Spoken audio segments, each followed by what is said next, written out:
Bismillah walhamdulillah wassalatu wassalamu ala Rasulillah sallallahu alaihi wasallam wa ala alihi wa sahbihi wa mawalah.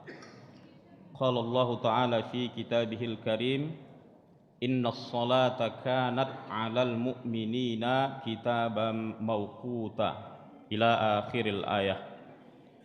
Ayyuhal hadirun wal hadirat, al asatiz wal asatizah, uhayyikum jami'an bihayyil Islam. Assalamu alaikum warahmatullahi wabarakatuh. Yang saya hormati dan muliakan seluruh dan segenap pimpinan Muhammadiyah yang berhadir, baik atau mulai dari pimpinan wilayah, pimpinan daerah Muhammadiyah dan ibunda-ibunda Aisyah, beserta segenap unsur dan bagian Muhammadiyah yang berhadir. Izinkan dan mohon maaf saya tidak menyebut, menyapa dan menghormat satu persatu Bapak Ibu, orang tua kami, adik-adik, rekan-rekan, hadirin dan hadirat, jamaah yang berhadir di Masjid Nurul Yakin Muhammadiyah yang berbahagia ini, yang dirahmati dan muliakan Allah Subhanahu wa Ta'ala. Pertama, terima kasih saya sampaikan terutama kepada pimpinan daerah Muhammadiyah, wabil khusus Majelis Tarjih pimpinan daerah Muhammadiyah, Ustazuna Syekhuna Lasri, Dr. Lasri, kawan atau sahabat saya ketika belajar di Mesir dulu, yang mengundang atau kita sharing atau berdiskusi dalam kesempatan ini dalam sejumlah tema atau pembahasan yang sebenarnya sudah kita mulai dari sejak tadi pagi di kantor PDM dan dilanjutkan pada sore hari yang berbahagia ini. Bapak Ibu yang saya hormati dan muliakan, kajian atau tabligh akbar kita pada sore hari ini seperti diinformasikan atau dimintakan dari panitia atau dari PDM atau dari Tarjih, hari ini atau sore hari ini insya Allah kita akan membahas dua tema yang terkait dengan ilmu falak. Yang pertama tentang waktu-waktu sholat, yang kedua tentang arah kiblat. Sekedar informasi Bapak Ibu yang dimuliakan Allah, spesialis saya atau bidang keilmuan saya memang dan sesungguhnya adalah di bidang ilmu falak atau ilmu astronomi. Jadi memang sehari-hari saya bahkan 24 jam itu hanya dan berbicara tentang ilmu falak, tentu yang kaitannya adalah dengan ibadah. Nah, berikutnya Bapak Ibu yang dimuliakan Allah, seyogianya materi-materi yang akan saya sampaikan ini ada slide atau gambar-gambarnya, tapi ada sedikit kesalahan teknis. Saya pikir HDMI-nya sudah ada, rupanya belum. Mudah-mudahan sambil menunggu, sambil berjalan kita mulai insyaallah. Baik Bapak Ibu yang dimuliakan Allah, tentang waktu sholat ini, pertama, jika kita ditanya misalnya, kenapalah ketika sholat itu kita harus pada waktunya? Kenapa misalnya zuhur harus jam 12 sekian, sedangkan besok bisa jadi berubah, minggu depan bisa berubah? Kenapa waktu asar harus jam sekian? Kenapa waktu subuh harus jam 5:18 misalnya, dan seterusnya? Jawabannya adalah karena ada ayat Al-Quran yang menyatakan, ayat yang kita bacakan di awal tadi, innas salata kanat 'alal mu'minina kitabam mawquta. Allah berfirman, sesungguhnya salat itu adalah satu kefarduan yang telah ditetapkan waktu-waktunya atas orang-orang yang beriman. Inilah satu-satunya ayat yang menyatakan, menegaskan bahwa ketika salat, terutama salat fardu, kita harus berada dalam waktunya. Tidak boleh sebelum waktunya tiba kita melaksanakan sholat. Jadi misalnya kalau jadwal waktu sholatnya itu sudah dihitung, misalnya Waktu zuhur adalah jam 12.30. Tapi ibu-ibu ini buru-buru mau keluar, mau jalan kemana, jam 12.29 sholat. Allahu Akbar, tidak sah sholatnya. Kenapa? Karena belum masuk waktu dan itu bertentangan dengan ayat ini. Surat An-Nisa ayat 103. Nah, dari ayat ini para ulama sepakat menyatakan bahwa masuknya waktu sholat itu adalah menjadi syarat untuk sah dan sekaligus berkualitasnya sholat yang dilakukan. Nah, jadi ini pengingat terutama Pak Ketua Masjid kita, hati-hati mengumandangkan azan muazzin kita, jangan sampai ketika takbir pertama kali itu waktu sholatnya belum masuk. Karena boleh jadi ada saudara-saudara kita di rumah, di luar yang tidak sholat ke masjid, buru-buru, begitu takbir langsung takbiratul ihram juga dia di rumah. Padahal ketika takbiratul ihram itu, ketika azan dikumandangkan itu, waktu sholatnya belum masuk. Ingat, masuknya waktu sholat itu adalah syarat untuk sahnya sholat. Dalam fikih syarat itu adalah sesuatu yang harus ada dan melekat dalam ibadah itu. Kalau dia tidak ada, maka sholat yang kita lakukan atau ibadah yang kita lakukan tidak sah alias batal, berarti kita belum dikategorikan menunaikan ibadah sholat. Dan masuklah kita dalam kategori hadis Nabi, orang yang mendirikan sholat adalah orang yang menegakkan agama. Orang yang tidak melaksanakan sholat berarti dia meruntuhkan sendi-sendi agama. Nah, jadi tentang waktu-waktu sholat ini dan juga arah kiblat nanti, ini kita harus hati-hati dan perhatian, terutama di masjid, musola dan juga di rumah kita masing-masing. Berikutnya Bapak Ibu, nah ini sebenarnya ada tampilan hadis.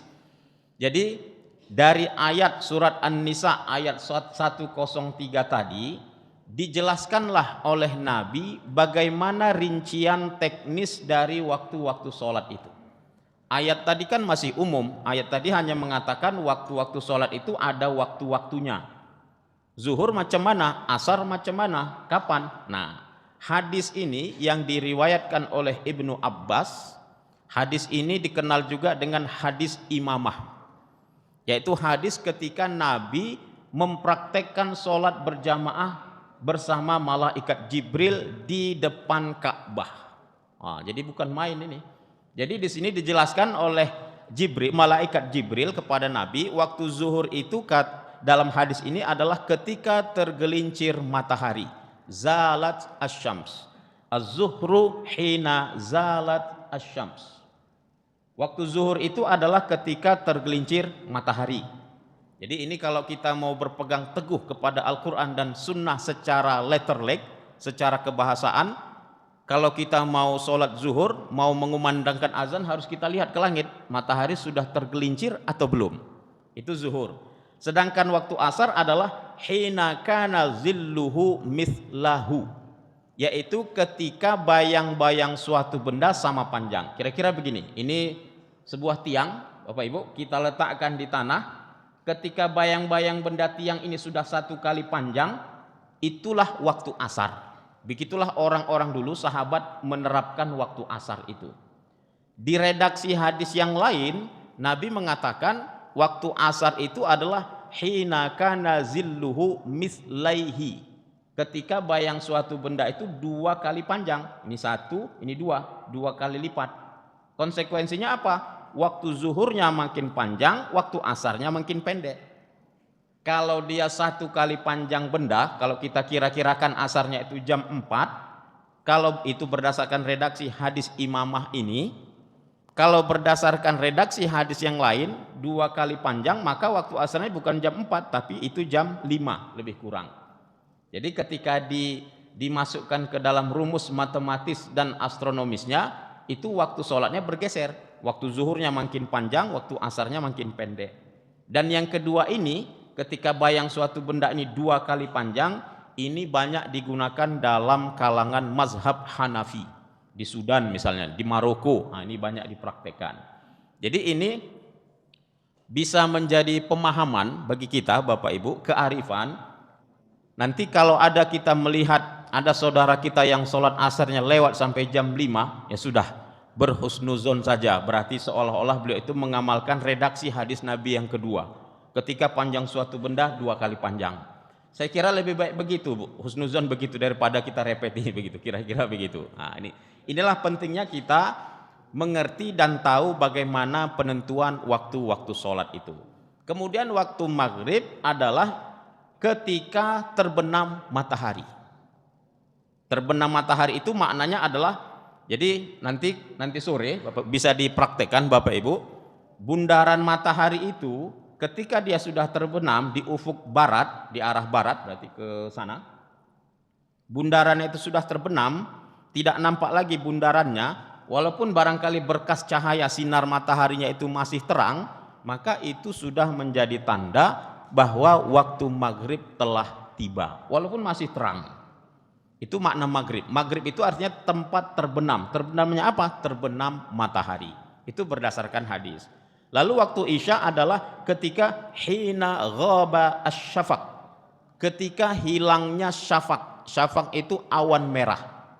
Jadi kalau kita di tempat yang bukan di perkotaan, misalnya di pinggir laut, di atas gunung, ketika matahari terbenam, waktu maghrib masuk, di situ akan muncul secara perlahan kemerah-merahan, mega atau syafaq.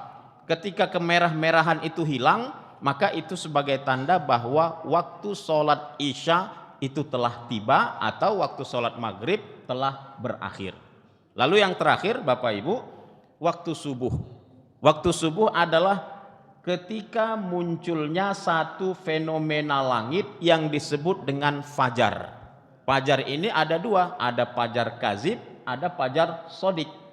Yang menjadi ketentuan dalam waktu sholat subuh itu adalah fajar sodik, fajar yang benar. Itulah makanya sholat subuh selain dia disebut subuh juga disebut sholat fajar. Karena dia munculnya, tibanya waktu sholat subuh itu adalah ketika munculnya fajar sodik. Fajar sodik itu apa? Adalah berkas sinar matahari yang menyebar di arah timur, kebalikan dari arah barat. Jadi cahaya kemerah-merahan atau keputih-putihan sudah mulai muncul, itu disebut dengan fajar sodik, dan itu menjadi tanda bahwa waktu sholat subuh telah tiba. Jadi kalau kita mau merujuk kepada Al-Quran dan As-Sunnah, beginilah prakteknya seharusnya kita setiap hari dan sepanjang hari.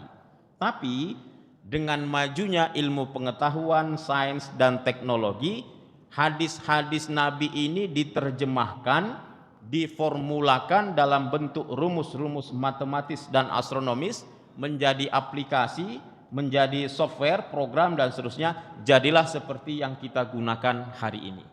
Jadi sebagai catatan dan pengingat Bapak Ibu, di internet, di media sosial itu memang banyak jadwal waktu-waktu sholat yang dikeluarkan oleh berbagai pihak dengan aplikasi softwarenya masing-masing.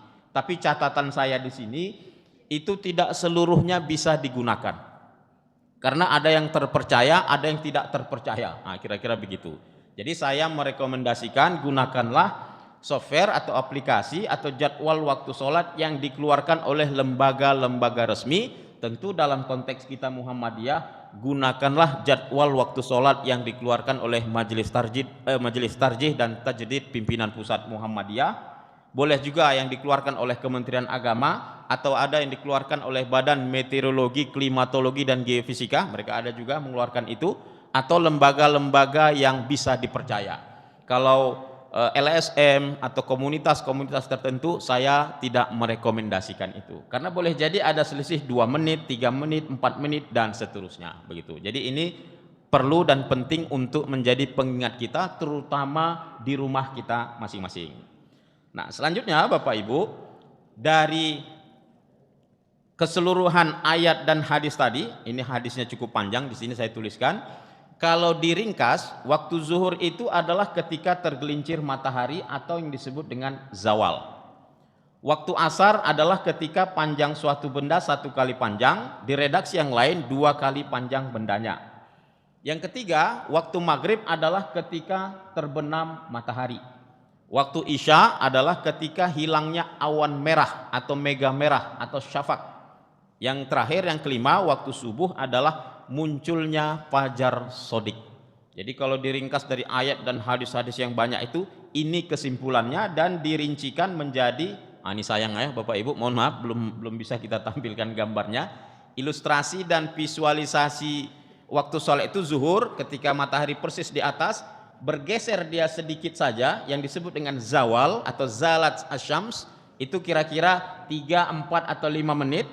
Ketika sudah membentuk bayangan sedikit, maka itu disebut dengan waktu zuhur. Lalu bergeser matahari 1 kali panjang benda masuk waktu asar, atau 2 kali panjang, lalu matahari terbenam, lalu matahari terus turun paling bawah. Ketika matahari berada di paling bawah, itu namanya titik nadir Bapak Ibu. Kalau kebalikan yang paling atas itu namanya titik zenit. Itu kebalikan dalam astronomi.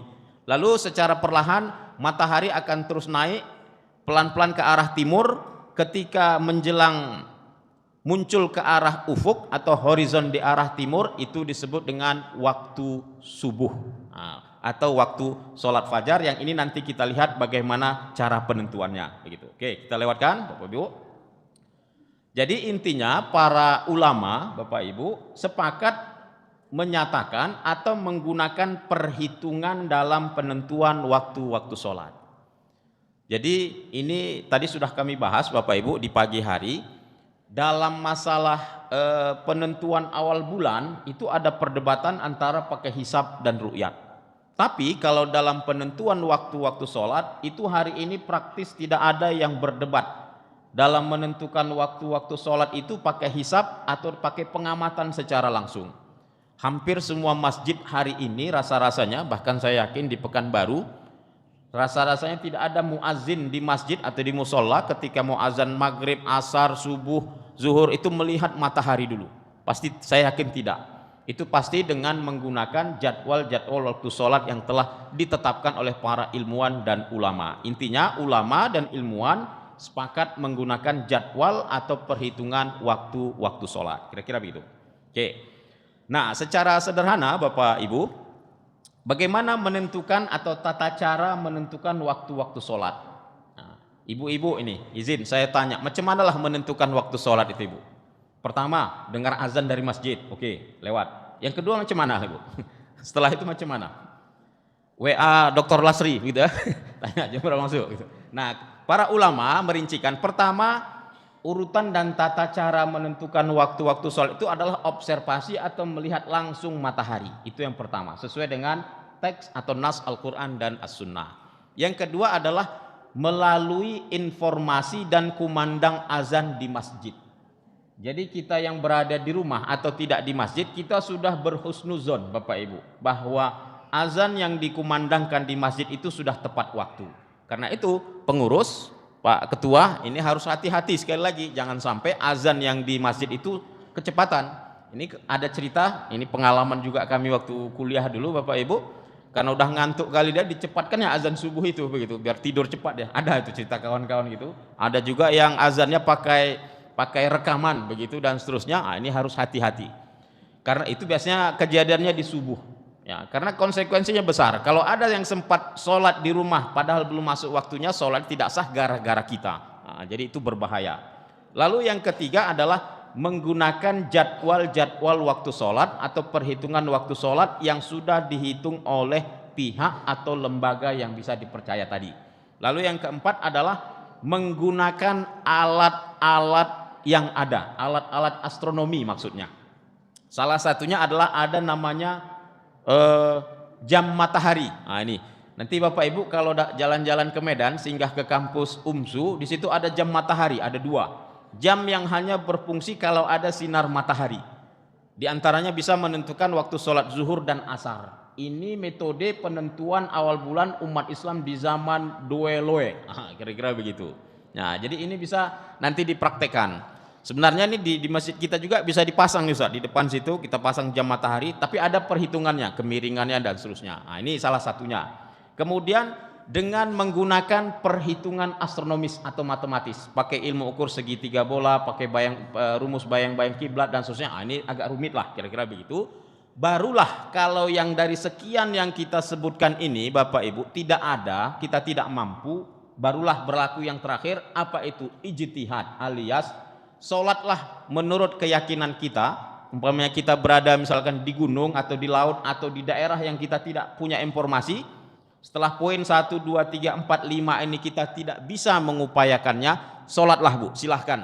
Husnuzon kita ini udah masuk zuhur, ini udah masuk isya, kita udah sholat. Walaupun belum masuk waktu, karena kita sudah berupaya, itu tetap dikategorikan sah dan itu terhitung sebagai ijtihad. Nah, kira-kira begitu. Ya, alhamdulillah sudah ada. Langsung slide berikutnya. Oke, kita lanjut langsung ke waktu subuh, Ustaz. Masuk, biar cepat. Waktu subuh. Ya, ini. Nah, ini Bapak Ibu. Jadi tadi kita ceritakan waktu subuh itu adalah ketika munculnya fenomena langit yang disebut dengan fajar sodik. Pertanyaannya, kapan fajar sodik itu muncul? Atau berapa derajat posisi matahari itu di bawah ufuk sebelum dia muncul ke garis ufuk? Ufuk itu Bapak Ibu, pemisah langit dan bumi, garisnya itu disebut dengan ufuk atau horizon. Matahari di bawah horizon atau ufuk itu berapa derajat yang disebut dengan munculnya fajar sodik. Nah, selama ini ya, sebelum Muhammadiyah berubah kepada minus 18 atau belum menambah 8 menit, yang digunakan adalah minus 20 derajat. Artinya posisi matahari itu di bawah ufuk itu 20 derajat.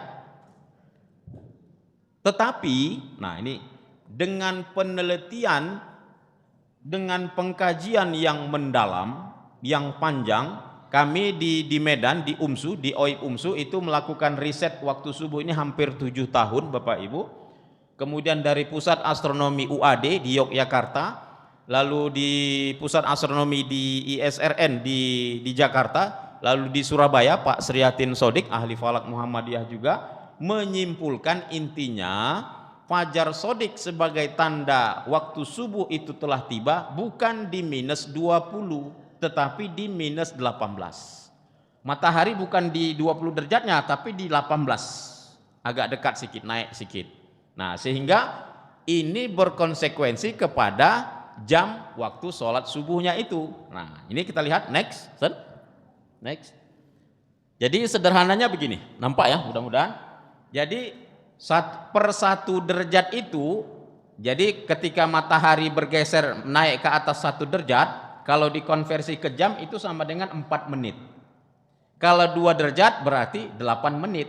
Kita berubah dari 20 ke 18 berarti selisih 2 derajat dikalikan 4 berarti sama dengan 8 menit. Itu artinya waktu sholat subuh kita harus ditambah 8 menit dari yang seperti selama ini kita gunakan atau seperti yang digunakan misalnya oleh Kementerian Agama atau oleh pihak-pihak yang lain.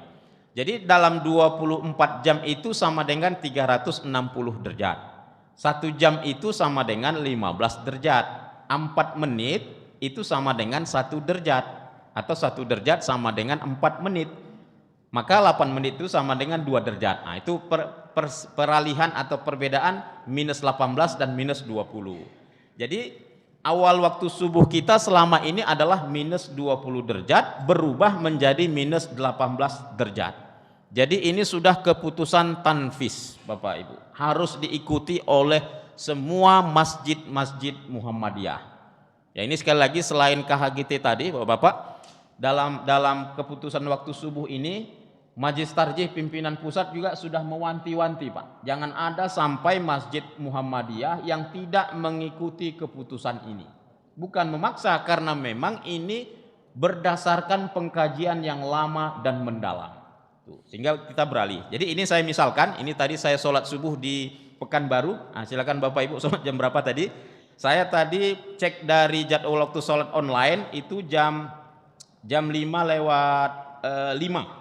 Nih, nah, tapi karena ada penambahan, saya sholatnya jadi 5.13 lewat juga tadi 5.15 atau 5 berapa tadi itu. Nah, itu salah satu contohnya. Jadi kalau jadwal waktu sholat umum itu menetapkan jam 5 pas, kita harus undur menjadi jam 5 lewat 8 menit. Karena apa Bapak Ibu? Nah, secara organisasi itu seperti kita jelaskan tadi. Yang kedua, secara keilmuan itu sudah sangat kuat, yang otomatis secara syariat juga harus kuat. Itu artinya kuat. Artinya kalau umpamanya Bapak Ibu hari ini sudah meyakini keputusan Muhammadiyah. Misalkan sholatnya bukan jam 5, tapi jam 5 lewat 8. Tapi tiba-tiba entah kenapa Bapak Ibu malas, udahlah jam 5 lewat 5 lah biar cepat. Itu tidak sah sholatnya.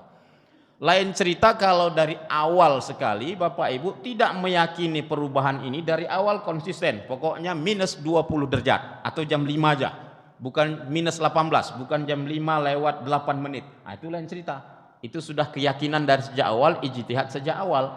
Tapi kalau sudah kita yakini ada penambahan 8 menit atau minus 18 tapi tidak diindahkan, maka itu melanggar syariat, melanggar sains, dan secara otomatis kita dianggap belum melaksanakan waktu sholat. Nah, jadi berbahaya nih Bapak Ibu, harus hati-hati, harus konsisten. Karena ini adalah ibadah, maka tidak bisa main-main, tidak bisa kompromi Bapak Ibu. Ibadah itu harus berdasarkan dalil, berdasarkan ijtihad, dan berdasarkan ilmu atau sains. Dan ini yang dilakukan Muhammadiyah dalam setiap praktek dan putusan ibadahnya.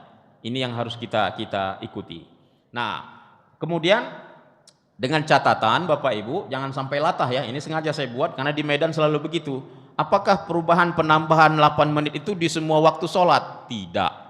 Penambahan 8 menit itu Bapak Ibu hanya di waktu sholat subuh saja. Di jadwal-jadwal yang lain, zuhur, asar, maghrib, isya, itu tidak ada penambahan. Sekali lagi, ini harus difahami. Nah, jangan pula nanti ditambah semua 8 menit. Tidak, hanya waktu subuh. Oke, lanjut. Next. Nah, mengapa Muhammadiyah melakukan kajian ini dan pada akhirnya merubah penentuan waktu subuhnya? Karena sudah terjadi perdebatan sejak lama. Jadi di seluruh dunia ini Bapak Ibu, waktu subuh itu berbeda-beda. Kalau kita di Indonesia, pemerintah minus 20, kita Muhammadiyah minus 18. Kalau di Mesir itu 19,5. Kalau di Arab Saudi itu minus 18 kalau saya tidak salah. Kalau di Yordania minus 18. Ada negara juga minus 16, Malaysia minus 18 dan seterusnya. Jadi secara substansi ada perdebatan dan perbedaan di kalangan ulama sehingga Muhammadiyah mengkajinya gitu. Dan berikutnya sudah ada pengkajian yang panjang di Indonesia. Sebelum Muhammadiyah mengkaji, sudah ada lembaga-lembaga lain, pihak lain yang mengkaji dan hasilnya memang menyatakan tidak minus 20. Nah, karena itu Muhammadiyah berkeinginan menugaskan sejumlah perguruan tingginya untuk melakukan riset ini. Sehingga diputuskanlah minus 18 dengan alasan berdasarkan syar'i, berdasarkan observasi, hasil kajian, dan beberapa negara sudah menerapkan. Lagi-lagi kita bukan yang pertama Bapak Ibu melakukan penambahan waktu subuh ini. Negara Malaysia sudah, Inggris sudah, Maroko sudah, negara-negara lain juga sudah begitu. Jadi sekali lagi ini Muhammadiyah bukan hanya sekedar ikut-ikutan tetapi dengan mengkaji secara mendalam. Kira-kira begitu. Lanjut. Nah, ini yang saya sampaikan tadi. Jadi perubahan dari minus 20 derajat kepada minus 18 itu diantaranya dimotori oleh 3 lembaga ini. Ini yang ditugaskan secara resmi oleh pimpinan pusat, ISRN UHAMKA, Pastron UAD, dan OIP UMSU. Nah, ini saya, kami di Medan begitu. Jadi hasil, ini sebagai informasi, hasil dari ISRN UHAMKA itu mendapatkan minus 13. Pastron UAD itu tidak 20. Nah, begitu penjelasannya. Sedangkan kami di OIP UMSU itu 16,48. Dari Surabaya Pak Sriatin Sodik itu minus 18. Dengan berbagai perdebatan, perdiskusian dan seterusnya disimpulkan bahwa kita berubah untuk saat ini kepada minus 18. Nah, itu keputusan rapat yang cukup panjang waktu itu. Oke, lanjut, next. Jadi ini teksnya Bapak Ibu, ini SK Tanfisnya yang saya persingkat. Jadi SK Tanfisnya itu berisi mengubah dari minus 20 kepada minus 18, menetapkan minus 18, lalu menginstruksikan untuk mematuhi mengikuti keputusan ini dan diinstruksikan mensosialisasikannya begitu. Jadi ini juga menjadi tugas kita bersama. Kalau kami di Medan sudah relatif berjalan Bapak Ibu. Saya tidak tahu, tadi info Dr. Lasli sudah berjalan juga di Medan insya Allah. Dan menjadi problem itu saya Bapak Ibu di rumah. Kebetulan saya tinggal berjarak kira-kira mungkin 50 atau 100 meter itu masjid umum, katakanlah begitu, yang waktu subuhnya itu masih minus 20 derajat. Karena saya yang ikut meriset ini bertahun-tahun dan saya pun tahu jalan ceritanya, ya saya harus konsisten. Maka jalan keluarnya adalah saya selalu sholat fajarnya itu telat. Kalau biasanya azannya itu kalau lama panjang sampai 6 menit, 7 menit, 8 menit, bisa sholat sunat fajar. Tapi ada kalanya kalau azannya cepat langsung qomat begitu, ya mau tidak mau saya tidak dapat tidak ikut sholat sunat fajar begitu. Karena menurut saya itu belum masuk waktu subuh.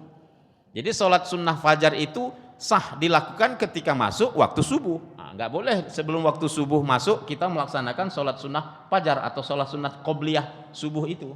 Jadi itu konsekuensi dari keputusan dari peralihan dari minus 20 kepada minus 18 ini. Oke, lanjut, next. Nah ini Bapak Ibu, beberapa tahun yang lalu saya juga melakukan riset melalui penelusuran kitab-kitab manuskrip atau kitab-kitab kuno atau turos falak dari berbagai literatur, baik tokoh ulama-ulama Arab maupun ulama-ulama Nusantara. Next, lanjut. Maka dapatlah kesimpulannya, ternyata Bapak Ibu, misalnya ini Jabir Al-Battani, dia ini meninggal tahun 929 Masehi, berarti 1000 tahun lebih yang silam. Beliau menetapkan ternyata waktu subuh itu sudah minus 18.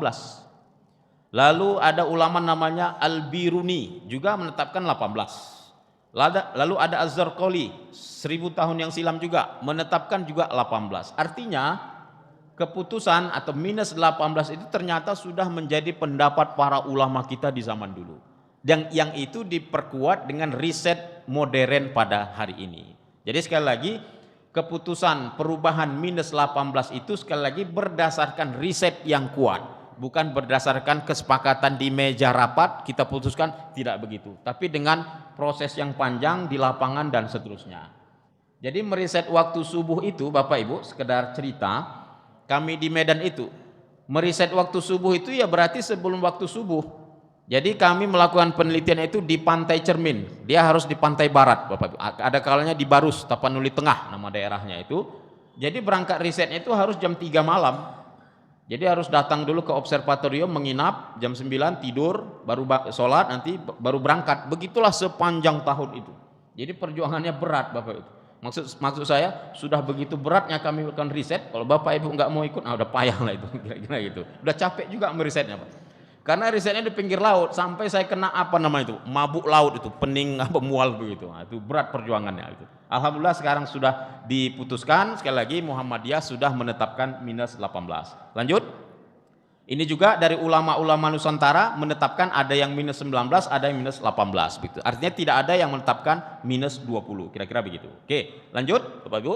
Nah, ini sekedar pengetahuan lagi Bapak Ibu, saya tidak tahu kita di Pekanbaru ini ada tidak jadwal sholat abadi Bapak Ibu. Ada ya nampaknya ya. Kalau kami di Medan banyak, dan inilah yang kami dalam tanda petik kritisi.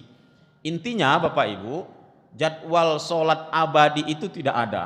Nah, kalau bercanda-bercanda kami di Medan, nggak ada yang abadi di dunia ini, kira-kira begitu. Nah, jadi jadwal sholat abadi itu sesungguhnya tidak bisa digunakan lagi pada hari ini.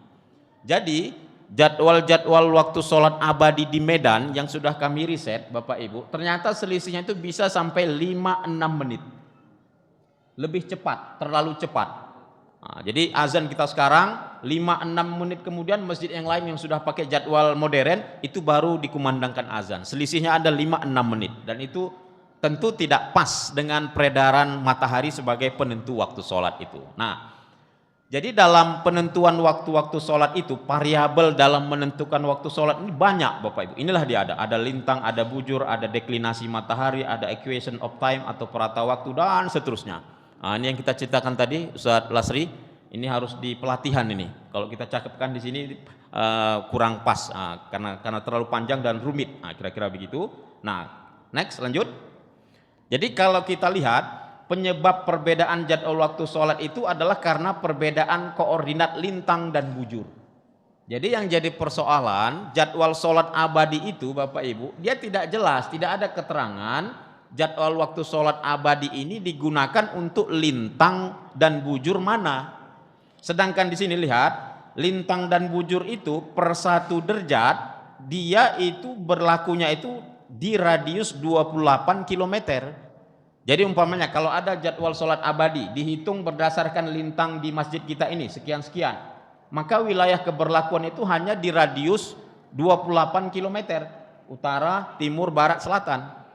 Kalau sudah lewat itu berarti waktu sholatnya sudah bergeser, bisa bergeser sekian detik, sekian menit. Nah, jadi kita harus tahu, dan memang kita tidak tahu jadwal waktu sholat itu digunakan untuk daerah mana. Nah, itulah makanya jadwal sholat abadi itu tidak direkomendasikan. Kira-kira begitu.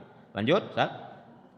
Lalu ini contohnya lagi perbedaan deklinasi matahari. Ini misalnya kita membuat perbedaan deklinasi matahari itu maksud kemiringan matahari untuk kita mengukur waktu sholat. Nah, gitulah sederhananya. Jadi untuk tahun 92-95 ini sekian, tahun 2015 sampai 2018 sudah berubah. Nah ini, jadi salah satu unsur penting penentuan waktu sholat itu deklinasi. Deklinasi itu sifatnya harian. Nah ini karena sudah dirata-ratakan begini, ada selisih ini. Ada yang 3 detik, 4 detik, ada sekian menit. Itu baru hanya beberapa tahun. Bagaimana kalau jadwal waktu sholat abadi itu sudah 50 tahun? Sudah 100 tahun, itu bisa selisih, itulah dia seperti di Medan 5, 6, 7 menit. Nah, kira-kira begitu. Jadi tentu kita tidak bermaksud tidak menghargai jadwal waktu sholat itu, abadi itu, tapi karena sudah ada perhitungan yang modern, yang lebih akurat, maka sebaiknya kita menggunakan perhitungan yang terkini. Bahwa jadwal waktu sholat abadi itu adalah ijtihad di masa itu. Kaidah fikih mengatakan al-ijtihad la yunqadu bil ijtihad. Ijtihad yang lama tidak bisa dibatalkan dengan ijtihad yang baru. Artinya penetapan waktu sholat di zaman dulu itu sudah benar. Karena itulah yang memungkinkan, itulah sarana yang ada, itulah teknologi yang memungkinkan dan seterusnya. Tapi karena hari ini teknologi sudah berkembang, peredaran matahari itu sudah bisa dikaji secara teliti, maka mau tidak mau kita harus menggunakan jadwal sholat yang terkini dan tidak menggunakan yang jadwal sholat abadi. Next, lanjut.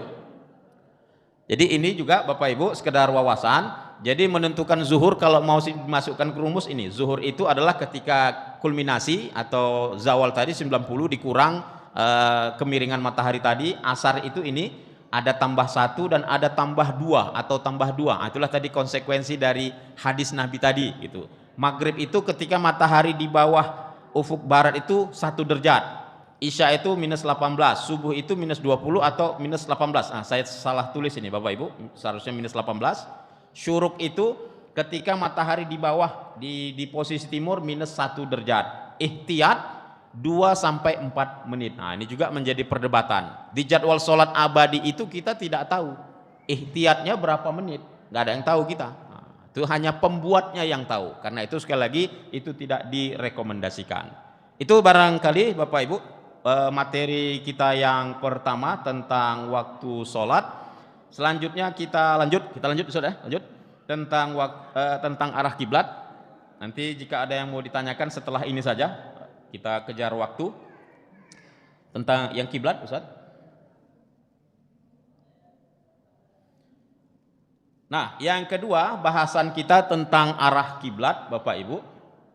Jadi sama halnya juga dengan masuknya waktu sholat, menghadap kiblat juga adalah syarat untuk sahnya sholat. Lanjut saja, Ustaz. Menghadap kiblat adalah syarat untuk sahnya sholat. Artinya kalau kita sholat tidak menghadap ke bangunan Ka'bah atau ke kiblat, maka sholat kita tidak sah. Karena menghadap kiblat juga disebut dengan syarat. Nah, kiblat sendiri makna aslinya adalah jihah dan muqabalah. Jadi orang Arab itu biasanya kalau marah sama anaknya kecil, anaknya lasak berjalan ke sana kemari nggak bisa diam, biasanya mamanya marah. Ya ibni, aina kiblatuka? Anakku, kemana kau menghadap? Nggak bisa diam. Nah, itu maksudnya kiblah itu kita menghadap apa? Menghadap ke bangunan Ka'bah. Nah, kira-kira begitu. Ka'bah sendiri adalah bangunan berbentuk kubus yang menyatu atau menjulang tinggi, menyatu sisi depan dan sisi belakangnya. Al-azmun nati inda multaqa as-sabiq wal qadam. Jadi orang-orang Arab dulu kalau melihat bangunan yang kotak begini, tegak, ada tiang belakang, depan, lalu ada tiang begini, nah, itu mereka menyebutnya dengan Ka'bah. Itulah maka disebut Ka'bah itu dengan Al-Ka'bah. Nah, kira-kira begitu. Dan arah kiblat itu maknanya adalah jarak terdekat yang melewati atau melintasi kota Makkah atau Ka'bah berada. Jarak terdekat. Nah, jadi kalau di posisi masjid kita ini, jarak terdekat menghadap ke bangunan Ka'bah itu kemari, ke belakang, di posisi saya atau di hadapan Bapak Ibu. Tapi sebenarnya kalau Bapak Ibu menghadap ke belakang, ditarik garis lurus, kena juga itu bangunan Ka'bahnya. Sama, ini makanya ada main-main atau teka-teki. Begini, mana lebih sah diterima sholatnya, Bapak sholat menghadap ke belakang sana. Satu lagi ada Bapak yang lain menghadap ke sana. Sana selatan atau Pak? Nah, mana yang lebih logis, Bu? Sholat menghadap ke sana, ke belakang, atau yang ke samping sana? Hah? Ke belakang. Karena kiblat itu adalah menghadap ke bangunan Ka'bah. Kalau kita jalan terus ke belakang, tetap kena Ka'bahnya. Tapi kalau kita ke sini begini-gini aja, nggak kena Ka'bahnya. Itu. Tapi kiblat yang dimaksud dalam hal ini adalah jarak yang terdekat melewati bangunan Ka'bah atau Makkah. Maka inilah dia ke depan yang paling dekat. Nah, itu makna menghadap kiblat atau Ka'bah. Ini bisa menjadi apa juga kalau memang kebetulan ada pula nanti, saya belum pernah lihat Bapak Ibu. Kalau ada yang sholat menghadap ke belakang gitu, mau laga ilmu dia, udah biarkan aja lah begitu. Mungkin itu dia pemahamannya, Allah alam gitu. Oke, lanjut. Nah, ini dalilnya. Dalil tentang kiblat itu kuat sekali Bapak Ibu, surat Al-Baqarah 144, 149, 150, dan dari sejumlah ayat ini ulama menyatakan, misalnya ini Ibnu Rushd dalam kitab Bidayatul Mujtahidnya menyatakan ittafaqa al-muslimun ala anna tawajjuha nahwa al-bait syartun min syuruti sihhatis shalah. Ada yang tinggal sholahnya. Jadi umat Islam sepakat bahwa menghadap ke bangunan Al-Bait, maksudnya Baitullah atau Ka'bah, adalah salah satu syarat untuk sahnya sholat. Jadi ini tidak bisa main-main Bapak Ibu. Jadi harus bertanggung jawab kita terhadap arah kiblat ketika kita hendak melaksanakan sholat. Mohon jangan diikuti gaya orang Medan Bapak Ibu ya. Udahlah, Allah itu maha tahu, sholat aja lah gitu. Nah, gak bisa begitu. Iya kalau Allah mau tahu, kalau nggak mau tahu macam mana nanti. Nah, itu. Karena konsekuensinya tidak sah dan tidak sah karena disebut dengan syarat. Nah, kira-kira begitu. Lanjut, Ustaz. Nah, ini sekedar wawasan Bapak Ibu yang sudah haji dan umroh. Nah, coba bayangkan, ternyata Bapak Ibu, rukun-rukun Ka'bah itu dia menuju ke arah-arah yang strategis atau menuju ke benua yang ada. Rukun Iraqi, kalau ditarik garis lurus dia menuju ke benua Eropa. Rukun Syami ke benua Amerika. Rukun Yamani ke Yaman, ke benua Afrika. Rukun Hajar Aswad ke Asia, ke tempat kita. Jadi kita sholat ini kalau pas betul 100%, ditarik garis lurus maka akan kenalah ke Hajar Aswad. Inilah hebatnya luar biasanya Ka'bah itu, mewakili seluruh wilayah yang ada di permukaan bumi. Lanjut, next. Jadi ini bisa dilihat. Nah, jadi Ka'bah itu Bapak Ibu berada di tengah-tengah dunia. Kita lihat peta dunia ini. Berada di tengah-tengah. Jadi kalau kita tarik dengan sejarah mengapa arah kiblat itu dialihkan dari Baitul Maqdis ke Baitullah, dari Palestina ke Arab Saudi atau ke kota Makkah sekarang. Salah satunya ini. Sekarang dengan berada di sini, berada di tengah-tengah dunia. Jadi seluruh umat Islam dari seluruh penjuru bumi itu dia adil, nggak ada yang terlalu jauh, nggak ada yang terlalu dekat. Macam mana kira-kira kalau repotnya nanti kalau umpamanya Ka'bah itu diletakkan Allah di Australia? Jauhnya orang Amerika itu naik haji, berapalah ongkosnya itu, kira-kira begitu. Jadi ini hikmahnya. Hikmah yang lain Bapak Ibu, ternyata dalam kajian geologi, ilmu kebumian, di Palestina itu, di Baitul Maqdis itu, lebih mungkin terjadinya gempa dibanding dengan area Ka'bah sekarang. Walaupun di Palestina, di Baitul Maqdis itu sampai hari ini belum pernah terjadi gempa. Tapi potensinya lebih mungkin terjadi di situ ketimbang di posisi Ka'bah sekarang. Di posisi Ka'bah sekarang nyaris itu tidak mungkin terjadi gempa. Jadi artinya apa? Apa jadinya nanti umpamanya Bapak Ibu? Kalau suatu saat nanti di area Ka'bah itu terjadi gempa, hilang Ka'bah itu. Macam mana kita menghadap? Nah, ini perdebatan. Kita menghadap ke bangunan Ka'bah. Kalau bangunan tidak ada, menjadi wajib sholat atau tidak kira-kira Bapak Ibu? Nah, ini kan jadi pertanyaan dan itu secara secara ilmiah, peluang untuk bahwa Ka'bah itu hilang dari posisi yang sekarang itu nyaris tidak mungkin. Nah, itu salah satu hikmah dialihkannya arah kiblat itu dari Baitul Maqdis ke Baitullah, dan masih banyak hikmah-hikmah yang lain. Nah, poin yang perlu diingat dan dicatat Bapak Ibu, lihat ini. Jarak rata-rata dari Ka'bah ke tempat kita di Indonesia dari Sabang sampai Merauke itu rata-rata 8.000 sampai 13.000 kilometer Bapak Ibu. Artinya peralihan bergesernya atau salahnya arah kiblat kita 1 derajat saja, maka larinya dari bangunan Ka'bah itu adalah berapa ini Bu? 111 kilometer. Sekali lagi 111 kilometer, bukan 100 meter. 1 derajat itu tipis ya. Kita tahu kan ada busur 90 derajat, punya anak TK atau SD itu 1, 2, 3. Bergeser kita sholat, sikit aja begini, maka larinya dari bangunan Ka'bah itu sudah mencapai 111 kilometer. Itu 1 derajat. Macam mana kalau sudah 2 derajat, 3 derajat, 4 derajat, dan seterusnya. Sudah lari entah kemana-mana itu. Nah, jadi ini bisa menjadi introspeksi bagi kita Bapak Ibu. Boleh jadi kenapa doa-doa kita selama ini lambat terkabul atau tidak terkabul, boleh jadi ketika sholat kita tidak persis menghadap ke bangunan Ka'bah. Sepele kita, terutama di rumah kita masing-masing Bapak Ibu. Nah, ini saya ulang lagi, selalu saya sampaikan di Medan, tidak bermaksud menakut-nakuti Ibu ya. Jangan sampai ibu-ibu, bapak-bapak, kita hidup di rumah kita itu berpuluh-puluh tahun sampai beranak cucu, kira-kira begitu, tapi kita tidak tahu, tidak yakin arah kiblat di kamar kita itu, di rumah kita itu persis tidak menghadap ke bangunan Ka'bah. Jangan-jangan lari sekian derajat yang kita tidak tahu atau tidak mau tahu atau kita sepele. Padahal di awal tadi kita sudah sepakat, ulama sepakat menyatakan menghadap kiblat ketika sholat itu adalah syarat untuk sahnya sholat. Nah, ini mohon masing-masing kita bertanggung jawab Bapak Ibu di rumah kita masing-masing. Kalau yang di masjid, masjidnya, di kantor, di kantornya bertanggung jawab dan seterusnya, karena sekali lagi ini adalah ibadah.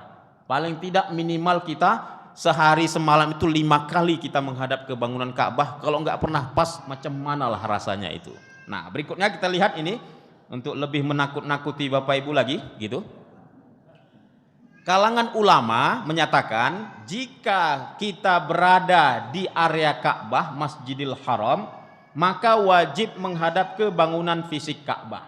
Kalau nanti Bapak Ibu sedang haji atau umroh, ketika sholat di Masjidil Haram, ini Ka'bah misalnya, ketika sholat wajib hukumnya kalau ditarik garis lurus kena bangunan Ka'bah. Kalau mereng sedikit nggak kena, tidak sah sholat Bapak Ibu. Ini pendapat ulama, jumhur ulama, sudah saya ringkas. Khusus tentang arah kiblat ini sudah saya tulis juga bukunya secara khusus. Yang kedua, ini pendapat yang fleksibel, jika berada jauh dari bangunan Ka'bah, misalnya kita lah di Pekanbaru ini, maka cukuplah ini dalam bahasa para ahli fikihnya jihah dan isobatul Ka'bah, serta merta menghadap saja. Misalnya tiang yang pas di depan saya ini Bapak Ibu, ketika saya sholat ditarik garis lurus kena. Itu namanya ainul Ka'bah, menghadap ke bangunan fisik Ka'bah. Tapi kalau saya sholat mereng sedikit, nggak persis kena dia, nyerempet sikit aja atau lari sikit aja, ini disebut dengan jihah atau isobah, dan ini masih sah. Artinya dengan pendapat yang kedua ini, kalau ibu sholatnya tidak terlalu persis ke arah kiblat, lari misalkan 1 atau 2 derajat, itu masih sah dan masih boleh. Itu pendapat kedua. Tapi ini di kalangan Syafi'iyah, mazhab Syafi'i, wajib menghadap ain Ka'bah, baik itu berada jauh dari bangunan Ka'bah apalagi dekat. Kalau tidak maka sholatnya tidak sah. Ini keras, ini ekstrim. Ini teksnya Imam An-Nawawi mengatakan, annas sahiha indana annal wajiba isabatu ainil Ka'bah. Lanjutannya ini yang enggak saya masukkan, wa illa batalat sholatuhu. Jadi yang sahih menurut kami dalam mazhab Syafi'i, bahwa yang wajib itu adalah menghadap ke bangunan fisik Ka'bah, baik kita berada dekat atau jauh dari bangunan Ka'bah. Kalau tidak maka sholatnya tidak sah. Jadi kami di Medan di OIP UMSU Bapak Ibu ikut pendapat ini. Kenapa? Nah, ilustrasinya begini, Bapak Ibu. Makanya lagi-lagi saya undang Bapak Ibu datang ke Medan untuk melihat simulasi benda-benda langit. Jadi, salah satu program kami di OIP UMSU itu, Bapak Ibu, itu mengamati benda-benda langit dengan menggunakan teropong atau teleskop. Jadi kalau melihat Jupiter, Saturnus, nebula, galaksi, bintang-bintang, rasi bintang, itu kira-kira bahasanya itu sudah main-mainan kami tiap malam, Bapak Ibu. Dan jarak benda-benda langit itu, jaraknya itu ribuan kilometer. Bulan saja Bapak Ibu, dari planet bumi kita ke bulan, itu jaraknya 40.000 kilometer. Ka'bah ke tempat kita tadi maksimal hanya 13.000 kilometer. Nah, benda langit yang lebih jauh itu, dan semuanya berjalan, berputar, itu bisa kami tangkap Pak, citranya, gambarnya, persis, presisi. Jaraknya ribuan kilometer jauh, puluhan ribu kilometer. Artinya benda langit yang lebih jauh saja bisa ditangkap citranya dengan teleskop, apalagi kalau hanya hendak menghadap ke bangunan Ka'bah yang jaraknya hanya 13.000 kilometer maksimal, dan ditambah lagi Ka'bahnya itu kalau bahasa Medannya ontok dia, nggak kemana-mana Ka'bahnya, diam saja begitu. Ada banyak teknologi yang bisa kita gunakan untuk memersiskan arah kiblat atau arah Ka'bah ketika kita sholat. Itulah makanya saya pribadi selama mampu dengan tim kami di OIP UMSU, bahwa apapun ceritanya, siapapun kita, dimanapun kita, apalagi orang Muhammadiyah, harus ketika sholat harus menghadap ke bangunan Ka'bah. Titik. Kira-kira begitu. Lalu solusinya, ini lanjut. Sebelum ke alat-alatnya ini. Nah, di kalangan ahli fikih, kalau tadi saya tanya macam mana menentukan waktu-waktu sholat, itu yang tadi. Yang kedua ini bagaimana menentukan atau ijtihad arah kiblat. Jadi nanti Bapak Ibu kalau pergi kemana-mana, ya, atau camping atau jalan-jalan atau kemana, ketika menentukan arah kiblat juga harus hati-hati. Jangan tadi itu, udahlah gitu, udah kerah manis saja lah, kira-kira begitu. Termasuk juga di rumah, jangan ikut orang Medan lagi Bu ya. Misalkan ada tamu, kemana arah kiblatnya Bu? Ke sana, arahkan jendela sedikit, geser ke kanan sedikit kan. Kemana lah itu maksudnya itu gitu kan.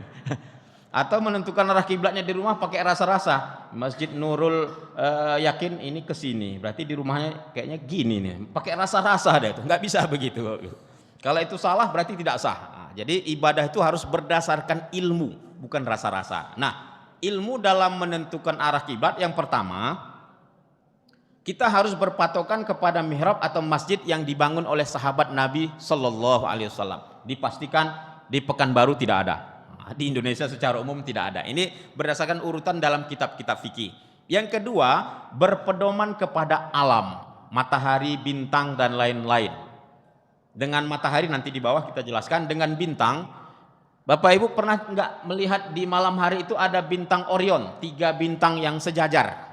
Ada? Nah, itu bisa dijadikan panduan arah kiblat. Garis 1, 2, 3 itu dia menghadap ke sana. Itu jadi panduan arah kiblat orang-orang dulu.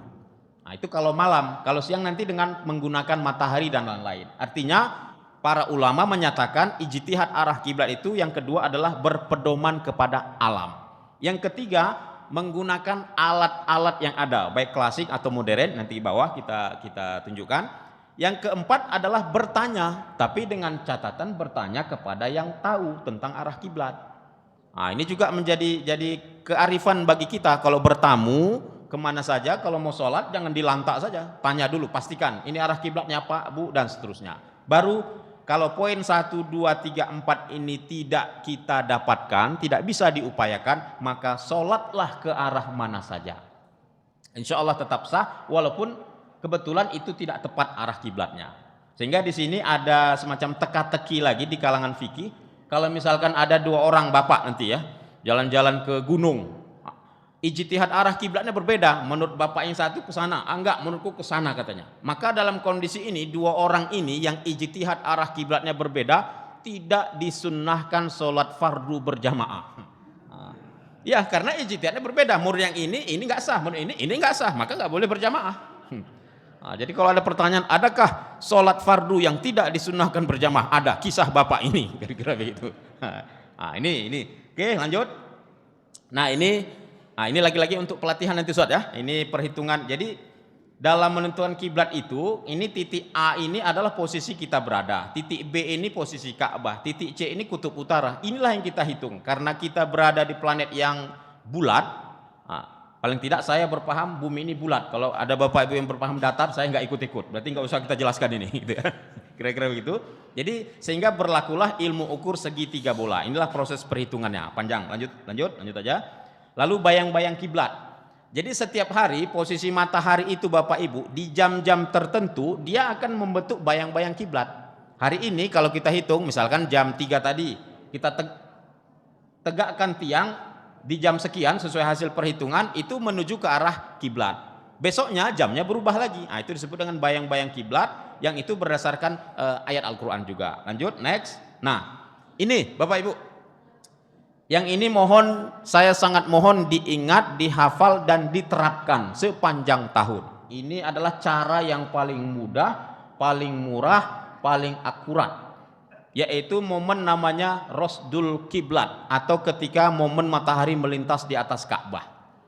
Jadi dalam setiap tahun matahari itu kan bergerak dari titik balik utara ke titik selatan setiap tahun. Satu kali matahari akan melintas di atas Ka'bah ini di tanggal 27 atau 28 Mei. Silakan dicatat jam 16.18. Yang kedua setiap tanggal 15 atau 16 Juli jam 16.27. Ini filenya nanti saya tinggal ke Ustaz Lasri, bisa diminta nanti Bapak Ibu. Jadi intinya kita yang terdekat ini berarti nanti di Mei ya, Mei nanti Bapak Ibu jam 16.18 tanggal 27 atau 28 tinggal tegakkan tiang lurus begini.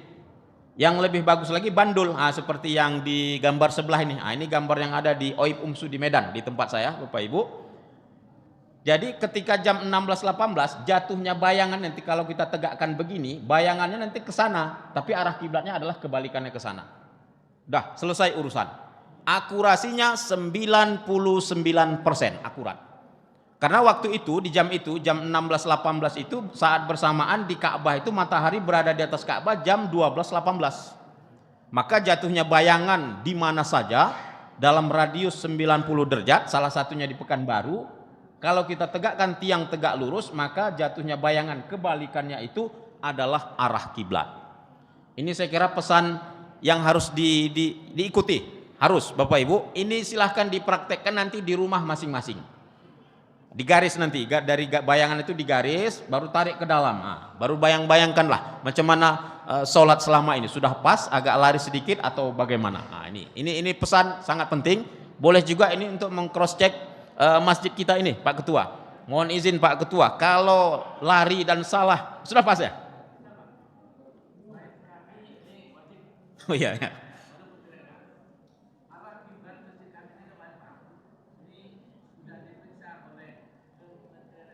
Ya. Miring.